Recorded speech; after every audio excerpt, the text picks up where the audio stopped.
Guys, कैसे हैं आप? उम्मीद करता हूँ सभी अच्छे होंगे, स्वस्थ होंगे। तो आज हमारे पास आया है नोट 10, रेडमी नोट 10। तो आपको पता तो चल ही गया होगा कि आप कहेंगे सीपीयू का प्रॉब्लम है। अब भैया कई सारे वीडियो हैं, बट डायरेक्ट यही बताते हैं इसमें अधिकतर सीपीयू का प्रॉब्लम आता है, काम कर दो। ऐसा नहीं है गाइस, हर बार सीपीयू का नहीं होता है। लेकिन हाँ, ये इसमें सीपीयू का प्रॉब्लम है या नहीं है उसको चेक करने का ना तो प्रोसेस आगे बताया जाता है, क्योंकि सिर्फ और सिर्फ अभी देखने में ही आ रहा है, व्यूज़ से मतलब निकल रहे हैं। ऐसा नहीं है कि कम से कम हम एजुकेट करें जो वीडियो देख रहा है हमारा, तो इसकी वजह से चाहे सामने वाले का काम गलत ही क्यों ना होता हो। तो स्टेप बाय स्टेप किस तरह से हमको चेक करना चाहिए, फिर उसके बाद हमको सीपीयू पे काम करना है, ईएमएमसी पे काम करना है, वो कैसे देखेंगे। तो इसके लिए पूरा वीडियो आप देखिए और मैं आपको बताऊंगा कि किस तरह से स्टेप बाय स्टेप सभी मतलब अप्रोक्स सारी ही मोबाइल की जितनी भी टेस्टिंग है वो इस तरह से यदि आपने करना सीख ली तो आप 100% कोई सा भी फ़ोन बना लेंगे। तो चलिए हम शुरू करते हैं इसको रिपेयर करना और देखते हैं इसमें प्रॉब्लम किस चीज़ की निकलती है। तो चलिए वीडियो शुरू करते हैं। तो इसको फ़िलहाल हमने चेक करने के लिए ओपन किया था, तो वैसे ओपन ही है ये। अब इसको स्टेप बाय स्टेप किस तरह से चेक करेंगे तो वो हम आपको बताएंगे। तो जो एक्स्ट्रा चीज़ें उसको हटा लें। सबसे पहले आपको बेसिक चीज़ें चेक करनी होगी कि चार्जिंग वगैरह प्रॉपर सप्लाई हमारी आ रही है या नहीं आ रही है, हमारे बोर्ड पे आ रही है या नहीं आ रही है। कई बार क्या होता है, गिरने से यहाँ पे थोड़ा सा डिस्कनेक्ट हो जाता है, तो फिर क्या करते हैं कई लोग यहाँ से जंपर मतलब थोड़ा सा स्क्रैच करके लगा देते हैं। तो वो चीज़ें होने से पहले आप ये चेक करिए कि बोर्ड पे इन टिप्स पे, ये चार्जिंग टिप्स हैं इसके, तो यहाँ पे हम चेक करेंगे। हम या तो बोर्नियो से भी देख सकते हैं या फिर मैनुअल, इन चीज़ों को तो हम समझ ही सकते हैं। बैटरी पे आ रहे हैं या नहीं आ रहे हैं, हमारे चार्जर से पहले चार्जर पे चेक करेंगे, यहाँ से यहाँ तक की सप्लाई आ रही है नहीं आ रही है, एम्पेयर कितने ले रहा है, ये स्टेप बाय स्टेप हम चेक करके इसको पूरी तरह से इसको रिपेयर करेंगे। तो सबसे पहले हम क्या करेंगे, इस पर हम हमारे मीटर से पहले ये चेक करेंगे कि यहाँ वोल्टेज आ रहे हैं या नहीं आ रहे। वैसे तो अब तो एम्पेयर मशीन आ गई है तो हमको काफ़ी सुविधा हो जाती है, क्योंकि होता क्या है कि जब भी हम चार्जर लगाते हैं, देखिए अभी हमने कुछ भी नहीं किया है, हमने सिर्फ चार्जिंग लगाया है। अब यदि 1% भी एम्पेयर लेगा तो इसका मतलब ये है कि हमारे बोर्ड में सप्लाई पास हो रही है, मतलब थोड़ा सा भी पावर कंज्यूम हो रहा है तो हमको पता चल जाता है कि हमारा बोर्ड से ये सब बोर्ड पूरा कनेक्टेड है या नहीं है मदरबोर्ड, मेन मदरबोर्ड से। तो हम सबसे पहले यही चेक करेंगे और इसके बाद फिर बैटरी वगैरह से चेक करेंगे। तो यहाँ पे हम देखते हैं कि हमारा यहाँ पे एम्पेयर वगैरह शो हो रहा है या नहीं हो रहा है। तो ये वाला है नीचे वाला, ऊपर वाला ये मेरी माइक्रोस्कोप की लाइट है। यहाँ पे देखिए किसी भी तरह से रीडिंग नहीं आ रही है। बैटरी निकाल के वापस डिस्कनेक्ट करके कनेक्ट करता हूँ, देखते हैं कुछ यहाँ पे हलचल होती है या नहीं होती है। तो यहाँ मैंने कनेक्ट किया है वापस से, यहाँ लेकिन कुछ भी नहीं हुआ है। देखिए किसी भी तरह से नीचे यहाँ पे किसी भी तरह से एम्पियर नहीं आ रही, क्योंकि रेड वाली कॉर्ड हमारी इसमें ही लगी है। ये देखिए, अब हम इसके आगे किस तरह से काम करेंगे वो आप देखिए। आपको स्टेप बाय स्टेप देखना है किस तरह से मैं काम कर रहा हूँ। यहाँ हम वोल्ट से चेक करेंगे सबसे पहले कि हमारी बैटरी पे यहाँ पे वोल्ट शो हो रहे हैं या नहीं हो रहे हैं। तो देखिए यहाँ 26 मतलब बैटरी तो बिल्कुल डिस्चार्ज है, ठीक है। इसके बाद हम यहाँ पे बैटरी के प्लस, आप देख सकते हैं ये प्लस लिखा है, यहाँ पे थोड़ा जूम कर देता हूँ, ये देखिए यहाँ प्लस लिखा है। तो मतलब ये यहाँ पे भी आप देख सकते हैं कि प्लस यहाँ कनेक्ट होता है, तो प्लस यहाँ देख सकते हैं। यहाँ प्लस पे चेक करेंगे, इसके यहाँ पे भी चेक कर सकते हैं। तो देखिए यहाँ पे किसी भी तरह के वोल्टेज नहीं आ रहे हैं, देख सकते हैं आप, ठीक है। यहाँ पे किसी भी तरह के, अब ये आप इसकी सारी जो पॉइंट है थर्मल, मतलब यहाँ पे जो बैटरी आईडी और थर्मल, यहाँ पे जो आईडी वाली लाइन है आप देख सकते हैं, यहाँ पे वोल्टेज 1.8 आ रहे हैं और जा रहे हैं, देख सकते हैं आप। ये ऐसा भी होता है जब बैटरी कनेक्ट रहती है तो वो कंटिन्यू वोल्ट बनते हैं। तो ये 100% इन टिप्स में भी यहाँ पे हो गई होगा। तो यहाँ पे हम लगा लेते हैं और यहाँ पे देखते हैं, मतलब हमारा पावर तो ऊपर आ रहा है। ये बैटरी आप देख सकते हैं, बैटरी का वोल्ट है। आप इस तरह से थोड़ा सा होल्ड करें, यदि ये बैटरी इंक्रीज हो रही है या नहीं हो रही है ये देखें। ये देखिए वोल्टेज बिल्कुल वैसे की वैसे ही है, वोल्टेज 1% भी इंक्रीज नहीं हो रहे हैं। कोई बात नहीं, मतलब कि बैटरी चार्ज नहीं हो रही। अभी हम इसका जो है शायद आईडी का ही है, आईडी पे देख रहे हैं तो यहाँ पे भी सेम कंडीशन वही है, वोल्टेज आ रहे हैं और जा रहे हैं, वोल्टेज आ रहे हैं और जा रहे हैं। अब ये वाला जो है पॉइंट ये भी बैटरी का ही है, आप देख सकते हैं। ये वाला भी शायद यही है और ये वाला भी शायद यही है। किसी भी तरह से बैटरी पे वोल्ट नहीं बढ़ रहे हैं। और अब हम जो देख लेते हैं क्या चार्जिंग के पत्ते पे वोल्टेज प्रॉपर आ रहे हैं या नहीं आ रहे हैं, ये चेक करेंगे। तो एक तरफ आप इसको बैटरी के चार्जर के लिए चेक करने के लिए आप जो है इसका आप देख सकते हैं यहाँ पे रख दें और एक यहाँ पर रख दें। तो देखिए 5 वॉट बराबर आ रहे हैं हमारे चार्जर से, बिल्कुल ओके आ रहे हैं। और यहाँ पे आप देख सकते हैं इसका एक पॉइंट है, लेकिन हम जब भी लगा देते हैं तो हम जो है यहाँ पे टेस्ट नहीं कर सकते, इस तरह से पत्ता निकल जाएगा। तो यहाँ पे थोड़ा सा हम इसको इसके साइड में आप देख सकते हैं हल्का सा हम इसको स्क्रैच कर देंगे। यहाँ स्क्रैच करने के बाद हमको पता चल जाएगा कि यहाँ पे इनपुट हो रहे हैं या नहीं हो रहे हैं। तो यहाँ पे इनपुट हो रहे हैं, बिल्कुल हो रहे हैं। थोड़ा सा बदलाव हो जाता है क्योंकि वो लोड बढ़ रहा है ना, इसलिए तो कोई दिक्कत नहीं है।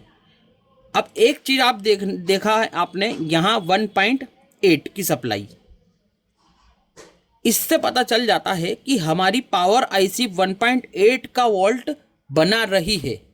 1.8 का जो वोल्टेज है हमारा वो बन रहा है, ठीक है। अब हम इस पे जो है इसके जीआर लेंगे, शॉर्टिंग तो नहीं है ये चेक करेंगे, क्योंकि कई बार शॉर्टिंग होती है, उसकी वजह से भी लोग सीपीयू पे काम कर देते हैं और काम होता नहीं है। तो स्टेप बाय स्टेप हम चेक करेंगे, इन चीज़ों को हटाएंगे और हम सबसे पहले बैटरी पर ही इसकी शॉर्टिंग चेक करेंगे। इसके लिए हमको डायोड रेंज लेना पड़ेगी और प्लस को प्लस पे और माइनस को माइनस पे ही रखना होगा। ये माइनस वाली कॉर्ड को हमने ग्राउंड कर दिया है और प्लस पे चेक करेंगे तो 1694। तो ये शॉर्टिंग नहीं है, ये इतना चलता है। थोड़ा सा पावर इसमें रह गया होगा, कैपेसिटर वगैरह चार्ज, तो यहाँ इस तरह से हम हर जगह हाथ लगा लेंगे तो शॉर्ट हो जाएंगे हमारे हाथों की एनर्जी से। यहाँ चेक करेंगे फिर भी आ रहे हैं, तो ये कोई दिक्कत वाली बात नहीं है, नॉर्मल है। और यहाँ पे हम देखेंगे क्रॉस में चेक करेंगे तो यहाँ जीआर भी बराबर आ रहा है। यदि यहाँ पे जीआर भी इसके बराबर आता, आप चेक कर सकते हैं, यदि माइनस पे भी हम रख के जब कॉर्ड चेंज करी और हमारे पास यदि इतना ही आता तो फिर दिक्कत थी। यदि सेम आता तो ठीक है, ये भी हम चेक कर लेंगे। ग्राउंड तो आ ही रहा है। तो अब जो है हम इसमें आगे किस तरह से बढ़ेंगे, अब इसका मदरबोर्ड हम निकालेंगे और इस पर जो है पावर आईसी के आसपास हम जो है जीआर चेक करेंगे। जो पावर आईसी के आसपास जितना भी कैपेसिटर वगैरह लगा होता है, यहाँ पे हम जीआर लेंगे और फिर उसके बाद जो है हम आगे की प्रोसेस करेंगे। ये देख सकते हैं हम ओपन करके कि कोई सीपीयू में कोई काम तो नहीं किया गया है, तो काम तो बिल्कुल नहीं किया गया है। अभी कई सारे तरीके हैं, एकदम सीपीयू पे काम नहीं कर सकते। जो चांसेस हैं, अभी भी चांसेस सीपीयू के नहीं हैं मुझे जहाँ तक लगता है, क्योंकि मैं जो चीज़ चेक कर रहा हूँ उसके बाद ही मैं किसी नतीजे पे पहुँचूँगा। तो सबसे पहले हम वापस से जो है बैटरी के लिए चार्जिंग के लिए ये पत्ता लगा लेते हैं और ये हम इसको चार्जिंग पे लगा देते हैं। इस पे लगाने के बाद क्योंकि पावर कंज्यूम ही नहीं हो रहा है, यदि पावर कंज्यूम होता तो हम आगे बात करते हैं। अभी आप देखिए मैंने जैसे इस पे लगाया है और हमारा एम्पियर में किस तरह से बदलाव आने चालू हो गए। देखिए ये यहाँ पे हमारी मशीन जो है चार्जर वाली एनालाइज मशीन, ये देखिए इसमें 1010 चल रहा है। बैटरी लगाने के बाद भी यही हो रहा था, मैंने चेक किया था, क्योंकि बैटरी पे वोल्टेज बन नहीं रहे हैं। पहली बात ये देखिए, मैं आपको बता देता हूँ वोल्टेज किस तरह से नहीं बन रहे हैं, आप देखिएगा।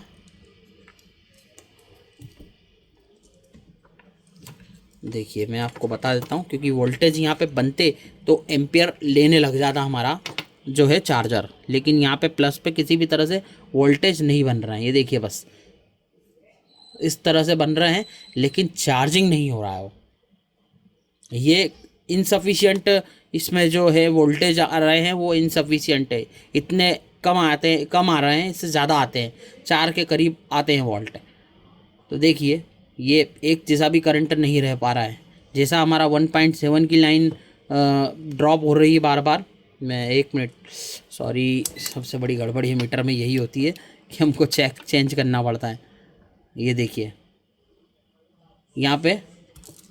अब मैं आपको बताता हूँ कि इसमें बैटरी पे भी वोल्टेज नहीं बन रहे, बस थोड़ा सा एम्पियर ले रहा है। मैंने सेट कर दिया इसको वोल्टेज पे।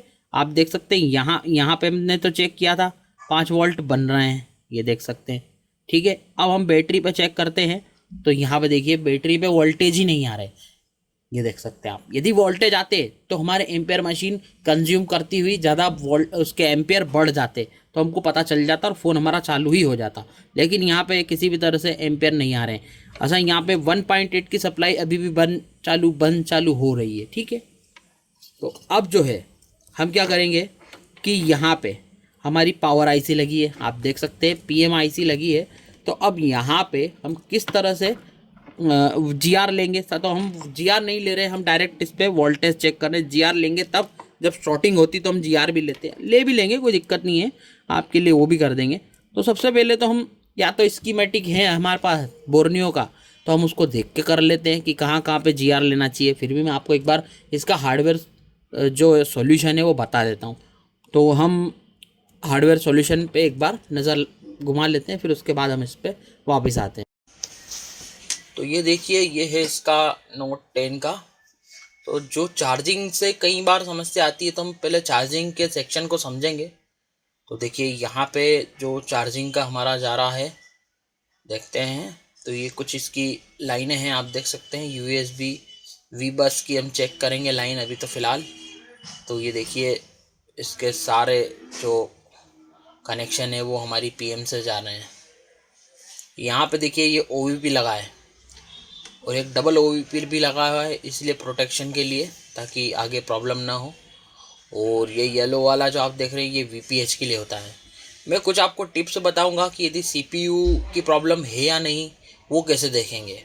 मैं इसलिए बता रहा हूँ ताकि आप शॉर्टिंग यहाँ पे चेक कर लें। अब यहाँ पे हम आते हैं CPU वोल्ट पे। तो CPU वोल्ट पे यदि आपका CPU काम नहीं कर रहा है तो यहाँ पे कुछ जो है वोल्ट आप लेकर देखें कि यहाँ पे आ रहे हैं या नहीं आ रहे हैं। 1.8 की सप्लाई बन रही है या नहीं बन रही है।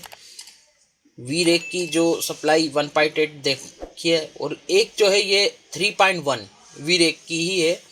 तो ये यदि यहाँ पे वोल्टेज नहीं बनता है, बूट वोल्टेज, जब भी हम ट्रिगर करते हैं तो बूट वोल्टेज 1.3 बनता है। और भी बहुत सारे वोल्टेजेस हैं, ताकि मतलब एकदम CPU पे न काम करते हुए कई बार CPU पे काम करने के बाद भी चालू नहीं होता है। तो आप ये अलग अलग तरीके से बहुत सारी जगह पे आप CPU के वोल्ट ले सकते हैं। यदि आपको ही पता है कि यदि एक जगह का CPU वोल्ट नहीं बनेगा तो फ़ोन डेड ही रहेगा, चालू नहीं होगा। तो ये काफ़ी सारी जगह पे हैं, आप कोशिश कर सकते हैं यहाँ पे वोल्ट वगैरह चेक करके। आप पॉज करके एक एक रीडिंग को चेक कर सकते हैं कहाँ पे कितना वोल्ट आना चाहिए। तो इसी के हिसाब से हम आगे काम करेंगे। तो आगे आप बने रहें। पूरा इस तरह के मोबाइल अपन किस तरह से सुधारेंगे ये आप देखिए।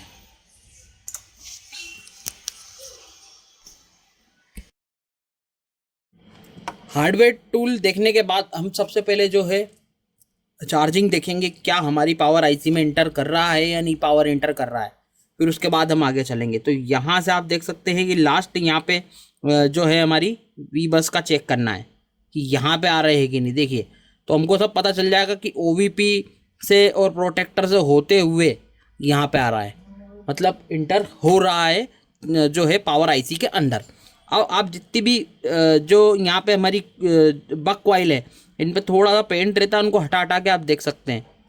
तो यहाँ पे देखिए, यहाँ वही 1.7 जैसा जो हमारा वीरेक की लाइन है उसकी तरह ही इसमें हरकत हो रही है, छोड़ पकड़ कर रहा है। मतलब इससे सारे वोल्टेज CPU पे जा तो रहे पर CPU बूट नहीं हो रहा है।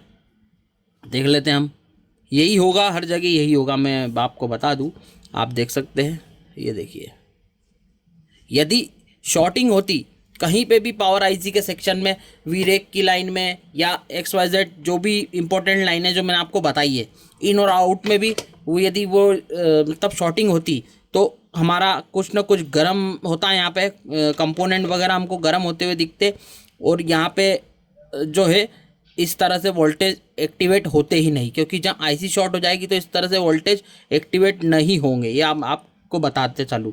सारे ही हम जीआर लेंगे, देख सकते हैं आप, ये जितनी भी बग लाइन है इनमें सब पे जीआर और हमारा जो पावर का जीआर है वो दोनों बराबर आ रहा है। तो इसके लिए जो हम सबसे पहले यहाँ पे वीरेक की देखेंगे लाइनों में। ये देखिए एक वीरेक की 1.7 की जो लाइन है वो भी इसी तरह से काम कर रही है, क्योंकि ये ही सारे पूरे फ़ोन में डिस्ट्रीब्यूट करती है। अब एक हमारी दो लाइनों को बताया गया था, एक यहाँ पे भी है सीपीयू के लिए और एक हमारा जो यहाँ पे कैपेसिटर लगा है आप देख सकते हैं। मैं इस पे चेक करने वाला हूँ, इस लाइन इस पे। तो हमको चेक करना कितना है, मैं एक बार देख लेता हूँ साइड में। ये यहाँ पे हमको शायद 1.3 चेक करना है। देखिए मैंने इमेज भी डाल दिया आपको।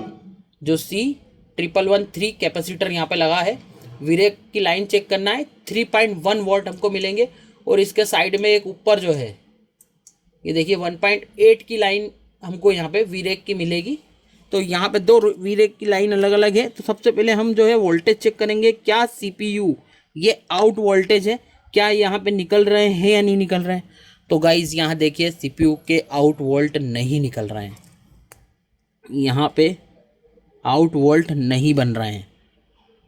तो ये जो प्रॉब्लम है, अब हम कह सकते हैं कि सीपीयू का प्रॉब्लम है।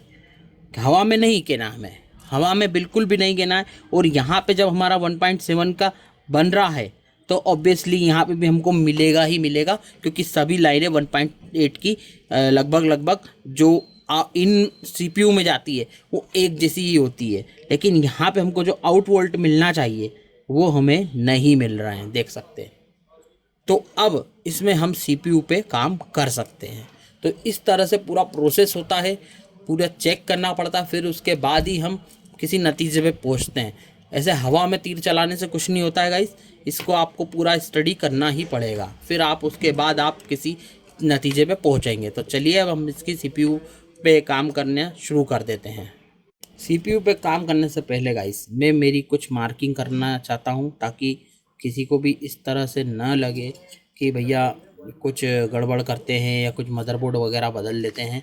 तो इस तरह से हम काम करते भी नहीं हैं और न करेंगे। ये अब मार्किंग रहेगी आपके सामने मैंने कर दी। और अब जो भी आप वीडियो देखेंगे वो माइक्रोस्कोप के रहेंगे, क्योंकि उसकी रिकॉर्डिंग अलग होती है। तो थोड़ा आप देख लीजिएगा। यहाँ हम थोड़ा सा, हमें यहाँ से थोड़ी सी जगह चाहिएगी, क्योंकि स्कैपर वगैरह यहाँ से डालना पड़ेगा। तो इतना नहीं काटेंगे हम कि दिक्कत हो, पर इतना काट लेंगे कि हमारा स्कैपर यहाँ से इंटर हो जाए।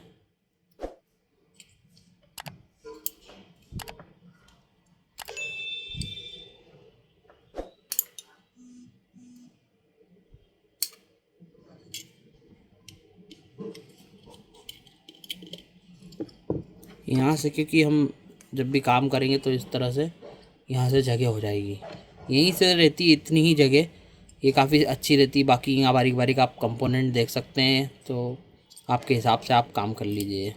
सबसे पहले हम इसमें ये जो इसका पेस्ट है इसको हटा लेते हैं।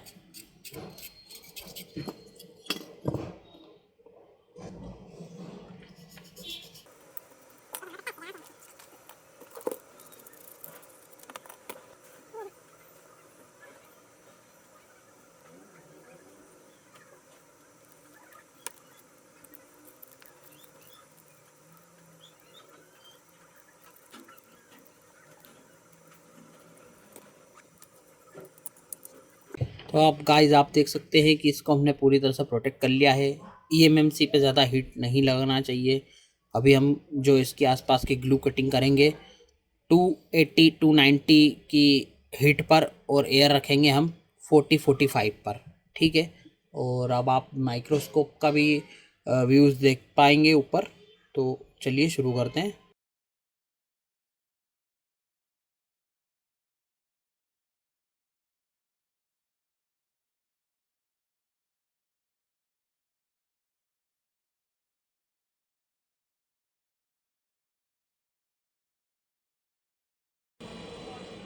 आप देख सकते हैं गाइज ये सीपीयू जो है ये पंचर है। देखिए किसी ने यहाँ पे हीटअप वगैरह करने की कोशिश की है, देखिए ये सीपीयू पंचर है।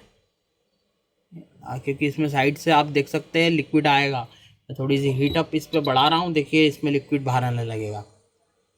क्योंकि अभी तो हमने 290 की हीट को शुरुआत ही करी है। और आप देख सकते हैं यहाँ पे ये जो है, आप देख सकते हैं बबल निकलना चालू हो गए हैं। तो ये आप देख सकते हैं, यदि इस तरह की कंडीशन आप देखें पहले, फिर उसके बाद ही आप काम करें। क्योंकि आप यदि इस तरह से नहीं देखते हैं और कहीं दूसरी जगह काम करेंगे तो आपका समय व्यर्थ ही जाएगा। तो ये आप देख सकते हैं सीपीयू यहाँ से पंचर है। अक्सर या तो ये भी हो सकता है कि ओवर हीटिंग हुआ हो और ओवर हीटिंग होने के कारण ये दिक्कत बन गई हो। XYZ कुछ भी हो सकता है।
ग्लू को आप जब काटें तो बिल्कुल हल्के हाथ से ही चलने दें इसके पर।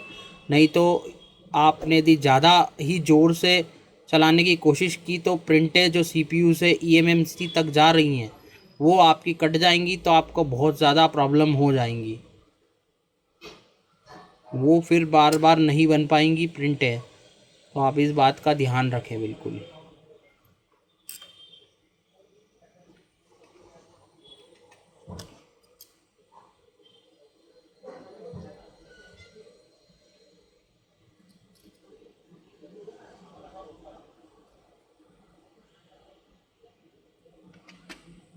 ये देखिए यहाँ पर कितना जो है बाहर आ चुका है पेस्ट।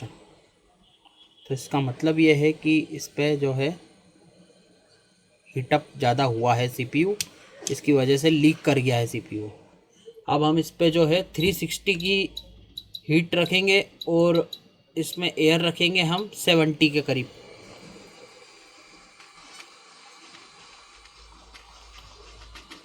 इसको अब थोड़ा सा गर्म करेंगे, फिर इसके बाद जो है हम इस कैपर से उठा लेंगे।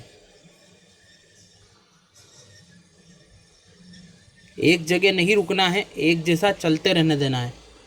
देख सकते हैं आप मशीन को मैं किस तरह से एक जैसा चलने दे रहा हूँ।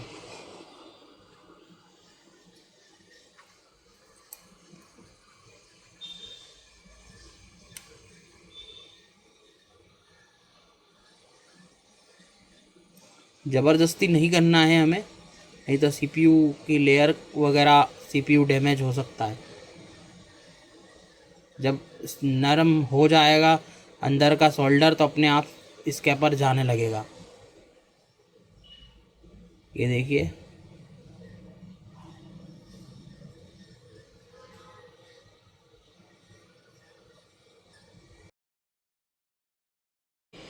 यहाँ पर गाइज मैंने नोज़ल को चेंज किया है, क्योंकि सीपीयू एकदम प्रॉपर हीट नहीं हो रहा था उससे। मैं नोज़ल बदलना भूल गया था। तो हम इसको कंटिन्यू निकालने की कोशिश करेंगे।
तो ये देखिए हमने सीपीयू को बाहर कर लिया है और कोई सी भी प्रिंट को बिना डैमेज किए देख सकते हैं। अभी प्रॉपर इसको सफाई करेंगे, फिर इसके बाद हम इस पर सीपीयू पे भी काम करेंगे। अभी फ़िलहाल हम जो ये गर्म है तो हम यहाँ पे गरम गरम में इस पर काम कर लेते हैं। तो अब गाइस स्टेप बाय स्टेप देखिए आप किस तरह से मैं इस पर काम करूँगा। अभी ये काफ़ी हीट रहता है तो आप इस पर पेस्ट डाल के इस तरह से आयरन घुमा लें तो सारे बॉल्स जो ऊपर ऊपर के बॉल्स है वो सारे आ जाएंगे। फिर इसके बाद हम ब्लैक पेस्टेट पे काम करेंगे। तो किस तरह से करेंगे आप देख लीजिए। ये थोड़ा सा फास्ट फॉरवर्ड है क्योंकि इसमें काफ़ी समय लगता है, तो इसलिए मैंने फास्ट फॉरवर्ड कर दिया है। साफ़ सफाई का आप विशेष ध्यान रखें, बार बार आप साफ़ सफाई करें और आप आसपास के कंपोनेंट पे विशेष ध्यान रखें कि वो आयरन के कारण न हिल जाए, नहीं तो इसमें क्वालकॉम का पोर्ट बनता रहेगा और फिर ये फ़ोन चालू नहीं होगा क्योंकि आसपास के कंपोनेंट ड्राई हो जाते हैं इसकी वजह से। और अब आप जब भी शील्ड वायर, कहने का मतलब ये जो हमारा वीक वायर है, तो ये डिसोल्डर वायर को आप इस तरह से यूज़ करें कि ज़्यादा प्रेशर ना लगाएं, वो बिल्कुल आराम से इस पर यूज़ करें। और दूसरी बात ये है कि यहाँ पे आप पेस्ट का यूज़ करते रहें और आयरन भी टेम्परेचर मेंटेन रखें। वैसे मेरा 370 है यहाँ पे आयरन की हीट, और ज़्यादा हमें प्रेशर देके काम नहीं करना है। देखिए ब्लैक ग्लू भी इस तरह से हट जाता है। यदि आप पहले सोल्डर को हटा लें तो ज़्यादा बेटर रहेगा। तो इस तरह से आप 1 बाय 1 काम करेंगे तो बहुत ही आसानी से आप सीपीयू बना पाएंगे।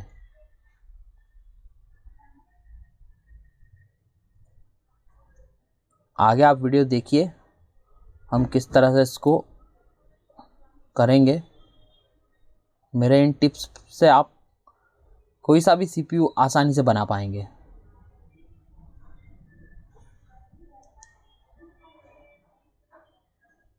यहाँ हमने शील्ड वायर से साफ़ कर लिया है और अब यहाँ पे क्लीनिंग कर लेते हैं हम एक बार।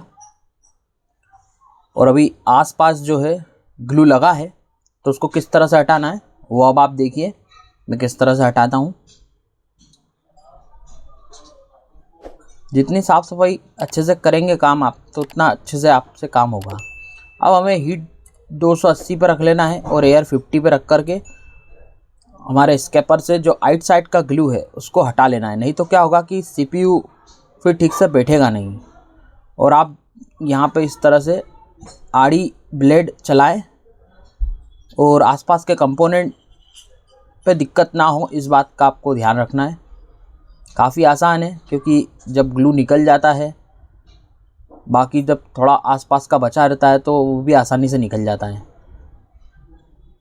बस थोड़ी सी इसमें सावधानी बरतने की ज़रूरत है आपको। और आप छोटे बड़े जो बॉल हो चुके हैं उसको आप इस हीट से हल्का सा स्क्रैच करके काट भी सकते हैं। और अब जो है हम इस पर आप देखिए स्टील ब्रश हम लगाने वाले हैं, क्योंकि स्टील ब्रश से क्या होगा कि यदि जो कनेक्टिविटी नहीं बनेगी तो वो उसको क्लियर कर देगा। मैं आगे आपको बताता हूँ स्टील ब्रश भी किस तरह से लगाना है, पर हम क्लीन पहले करेंगे। अब देखिए ये जो मैं यूज़ कर रहा हूँ स्टील ब्रश, ये सनशाइन कंपनी का, बहुत ही इसके जो ब्रशेस और जो इसके वायर है बहुत सॉफ्ट है, जिससे किसी भी तरह से प्रिंट में किसी भी तरह से प्रॉब्लम नहीं आती है। बड़ी आसानी से काम होता है और बहुत ही मतलब सेटिस्फाइंग काम होता है। तो इसे आप एक बार यूज़ करें। इसकी सभी कंपोनेंट्स की जितने भी अपने टूल्स हैं इनकी मैं लिंक हमेशा डालता हूँ, आप इन पे कांटेक्ट करें और आराम से इनसे बात करके परचेस कर सकते हैं। तो देखिए काफ़ी बॉल अब चमकने लगे हैं। इन पे हमने जब स्टील ब्रश से यहाँ पे सफाई की है तो ये देखिए जितना अच्छे से आप काम करेंगे उतना अच्छा आपका रिज़ल्ट आएगा। ये देखिए मैं आपको जूम करके बताता हूँ। ये देखिए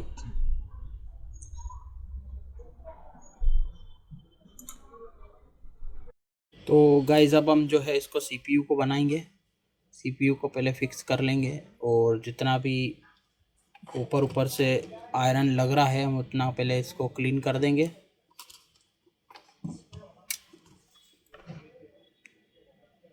इसमें किसी भी तरह की ज़बरदस्ती नहीं करनी है, जितना ग्लू ऊपर ऊपर से निकल जाए उतना निकाल लेंगे,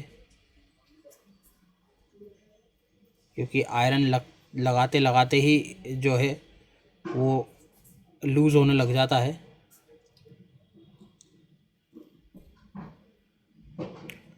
सीपीयू पे थोड़ी सी हमें आराम से ही काम करना चाहिए।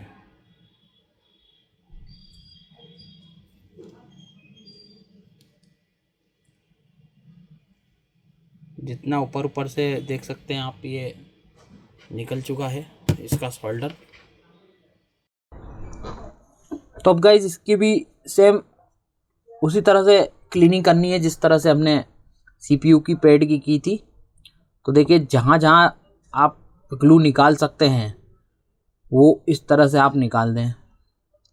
और एक दूसरा तरीका भी है, मैं वो भी बताता चलूँ आपको। तो देखिए मैं आपको वो भी बताऊंगा। ये देखिए मैंने साफ़ किया है। इसके बाद आप ये स्टील ब्रश तार वाला जो सनशाइन कंपनी का है, जो काफ़ी काम करता है, इस तरह से आप बहुत सारा समय बचा सकते हैं अपना। बहुत आसानी से क्लीन हो जाता है और बिल्कुल हल्के हाथ से आपको करना है। और इस तरह से आप देख सकते हैं पलक झपकते ग्लू साफ़ होता जाएगा।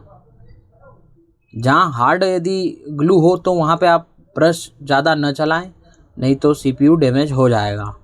क्योंकि ये एमआई वगैरह के जितने भी सीपीयू होते हैं उनका ग्लू काफ़ी सॉफ्ट होता है, तो ये काफ़ी आसानी हो जाती है। बाकी वन प्लस वगैरह इनका थोड़ा अलग मेथड होता है। और आप इस तरह से देखिए, इस पे हम ब्रश चलाने के बाद इस तरह से सभी बॉल्स हैं उन्हें आप एक जैसा कर दें, जिससे जब भी आप बॉल्स बनाएंगे तो दिक्कत नहीं आएगी। इसकी भी हम क्लीनिंग कर देंगे और देखिए कितनी अच्छी तरीके से सारे बॉल्स अच्छे से बन गए हैं। तो ठीक है, अब इसको हम रिवॉल्व करेंगे।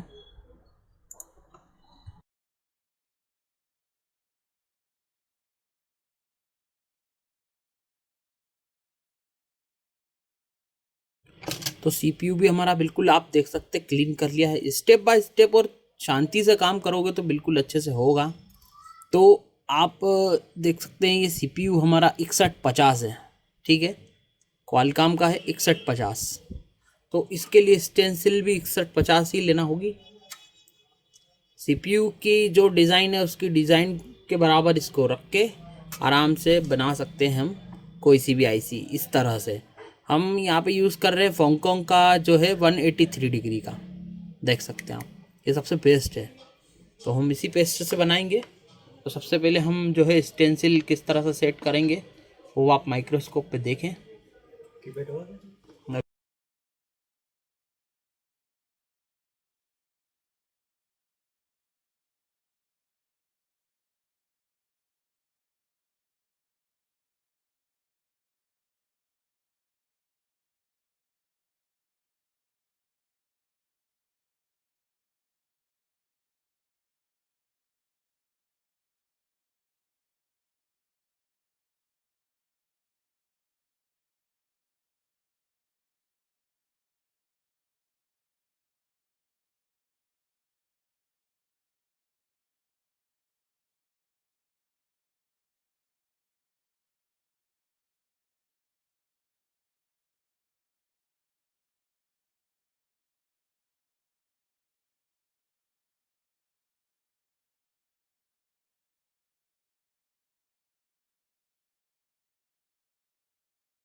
आप देख सकते हैं वन टाइम में हमारा कितना अच्छा सीपीयू बन गया है। अब गलती क्या करते हैं लोग कि इसको साफ़ नहीं करते हैं, क्योंकि ये जो पेस्ट था वो पीपीडी का पेस्ट था।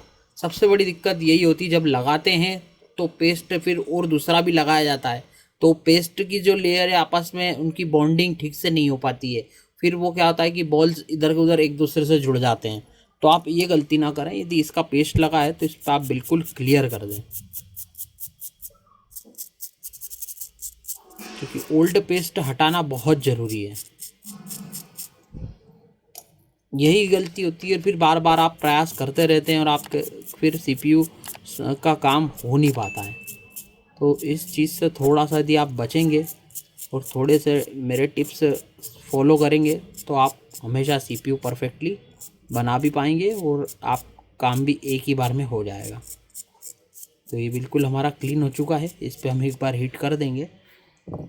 अब जो है हम इसको लगाने की पूरी तैयारी कर चुके हैं, तो अब इस पे लगा लेते हैं। एक बार और हम इस पे देख लेंगे कि कुछ लाइन वगैरह कोई मिल तो नहीं रही है, कोई बॉल छोटा बड़ा तो नहीं है। एक बार इसको चेक करके फिर हम इस पे सीपीयू लगा लेते हैं। तो गाइस जब सारी चीज़ें परफेक्टली हमने कर ली है, रिवॉल्व भी कर लिया है, साफ़ भी कर लिया है, अब हम जो है इस पर सीपीयू लगाने वाले हैं। तो उससे पहले थोड़ा सा हमको बोर्ड हल्का सा हीटअप कर लेना चाहिए। वो पेस्ट इतना भी नहीं लगाना चाहिए कि हमारा सीपीयू फिर उस पर तैरने लग जाए। तो बिल्कुल आप थोड़ा तरीके से काम करें, पेस्ट को सभी जगह फैला लें।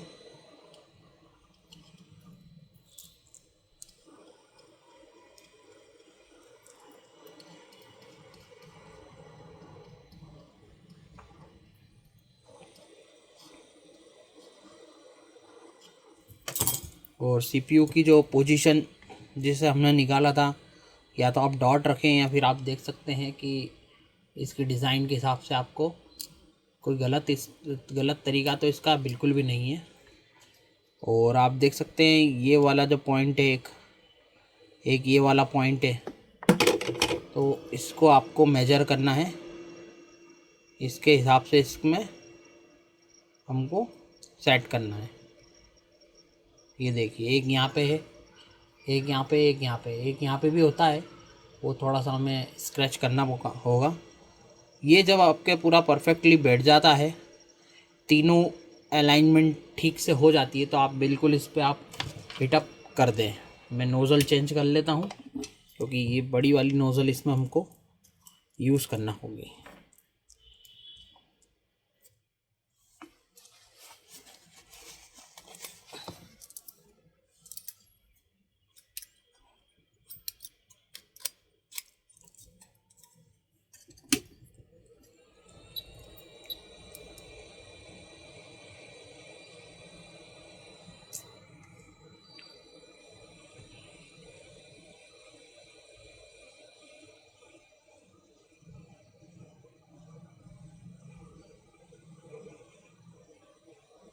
एयर ज़्यादा नहीं रखना हमको, और एक जैसा ही हाथ चलने देना है।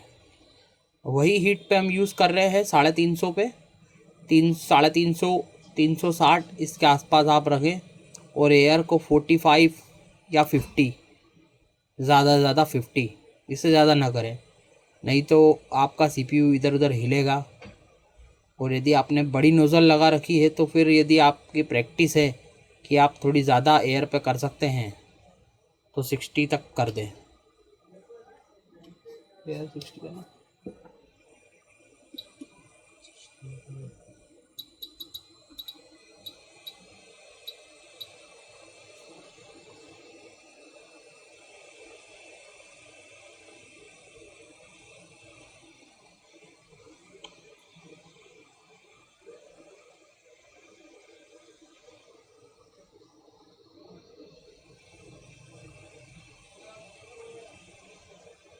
जब हल्का हल्का सा पेस्ट बाहर आने लगे तब आप इस पर थोड़ा सा और पेस्ट डाल के इसको सीपीयू को थोड़ा सा शेक कर देंगे। अभी थोड़ा सा टाइम लगेगा इसमें।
तो इस तरह से आप शेक कर दें। देखिए मैंने जैसा करा है। अब इसको बिल्कुल हमारे रूम टेम्परेचर के हिसाब से ठंडा होने देना है हमें, फिर ही उसके बाद हम इसको यूज़ करेंगे, मतलब इसको चेक करेंगे।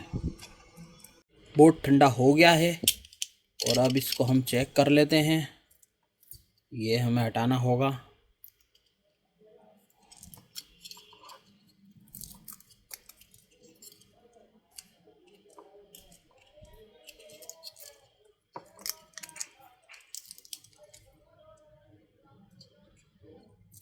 देखते हैं हमारी मेहनत सफल हुई है या नहीं हुई है, या हमें फिर से कुछ और नई मुसीबत देखने को मिलती है। तो हम इसको चेक करेंगे। सबसे पहले हमारे जो सीपीयू पे हमने वोल्ट की रिक्वायरमेंट थी, क्या वो आ गए हैं या नहीं आ गए, ये चेक करेंगे।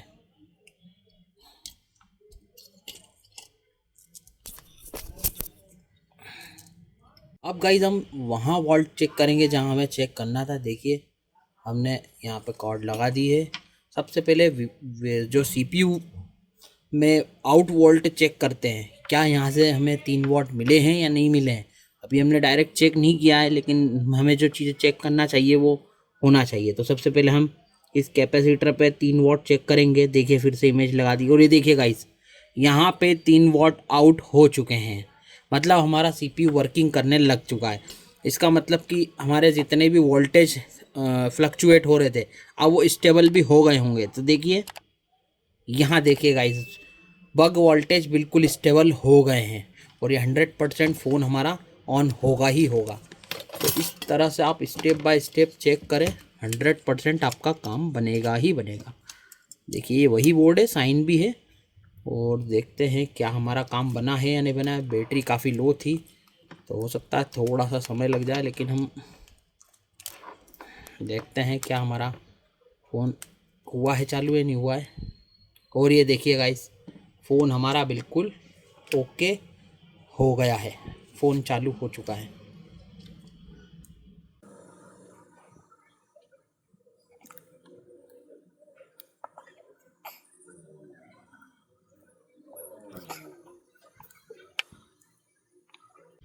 थोड़ा वेट करते हैं हम ऑन होने का।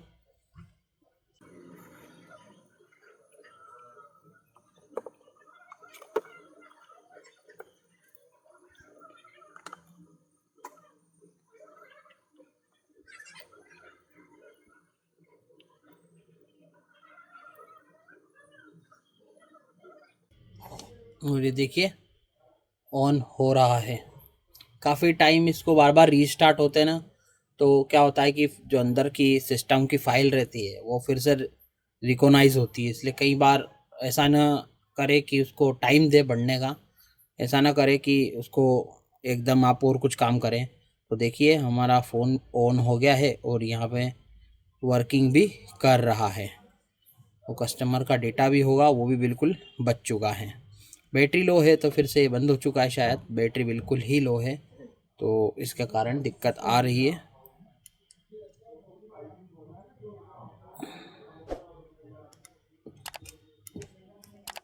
हाँ बैटरी बिल्कुल लो हो गई है गाइस, फ़ोन तो चालू हो ही गया है।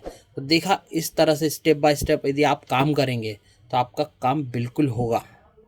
तो मिलते हैं ऐसे ही वीडियो के लिए। आप चैनल सब्सक्राइब कर लीजिए और आगे भी हम इसी तरह से आपके लिए अच्छे अच्छे वीडियो लेकर आते रहेंगे। तो आपसे रिक्वेस्ट है कि चैनल को सब्सक्राइब ज़रूर करें। ठीक है दोस्तों, मिलते हैं नेक्स्ट वीडियो में। Thank you.